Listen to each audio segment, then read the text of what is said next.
Одри была обычной женщиной, которая любила детей и воспитывала троих детей в одиночку. Как всякая хорошая мать, она старалась, чтобы ее дети ни в чем не нуждались, имея две работы и всегда покупая лучшие для них. У Одри были большие планы и мечты. Как и другие женщины, она представляла, что она долгие годы будет играть со своими внуками и наслаждаться жизнью с множеством детских улыбок и смеха. Может быть, так и было, но в конце 2020 года она проснулась однажды утром, чувствуя себя плохо. Одри связала это с усталостью, и она решила остаться дома, а не идти на работу на несколько дней, но через 3 дня ей не стало лучше, и она отправилась в больницу. Врач сказал ей, что ей нужно более тщательное обследование, и ей придется оставаться в больнице в течение нескольких дней. Так уж получилось, что детей было просто не с кем оставить, и поэтому она попросила соседку Тишу приютить у себя на ночью троих детей. Женщина немного удивилась, однако, будучи сама матерью 5 детей, она сразу же согласилась. Кроме того, она объяснила соседке, что ей придется провести ночь в больнице, чтобы сделать анализы. В то время она понятия не имела, что ее жизнь так сильно изменится. На следующий день девушка пришла домой совершенно разбитая и расстроенная. Было видно, что она убита горем, но ничего не сказала. Старшая дочь соседки решала все-таки выяснить, в чем же дело. Эта новость навсегда изменила ее жизнь. Врачи обнаружили, что у Одри был рак желудка 2-й степени, и у нее оставалось мало времени. Одри знала, что умирает, но больше всего ее волновало не ее будущее, а судьба троих ее детей.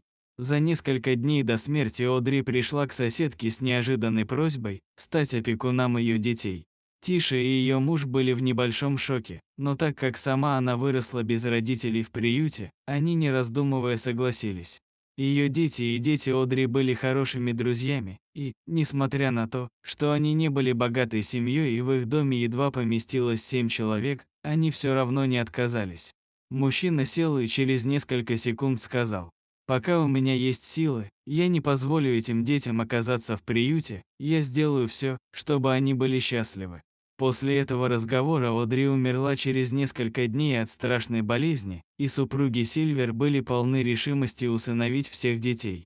Однако жить в таком маленьком доме, такой большой семьей было тяжело. Одни спали на кухне, другие в коридоре, третьи на полу, но все же в этом доме была любовь и забота. Джессика и ее муж не разделяли детей на свои и усыновленные, для них они были их дети.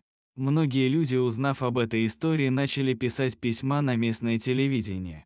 Соседи также решили не оставаться в стороне, а также собрали деньги и купили новую мебель. Помогли сделать ремонт в доме, разделив детскую на 2 маленьких спальни, чтобы у каждого было свое спальное место.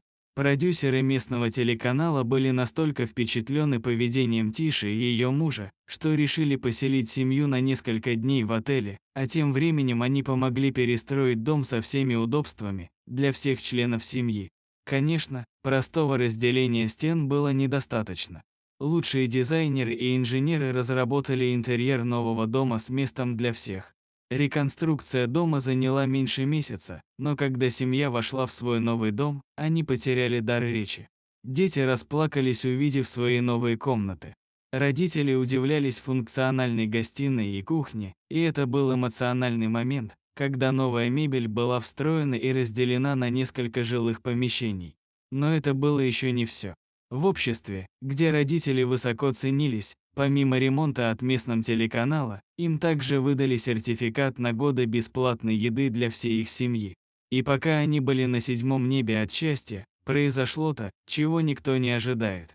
Ведущий телеканала взял небольшую коробку и передал его старшему сыну, которому было 18 лет, и он не поверил своим глазам, когда открыл ее, потому что в ней был чек на большую сумму денег, которую он мог потратить на покупку собственного жилья. Но это еще не все. Ведущий попросил их выйти на улицу, где их ждал новый автомобиль для всего семейства.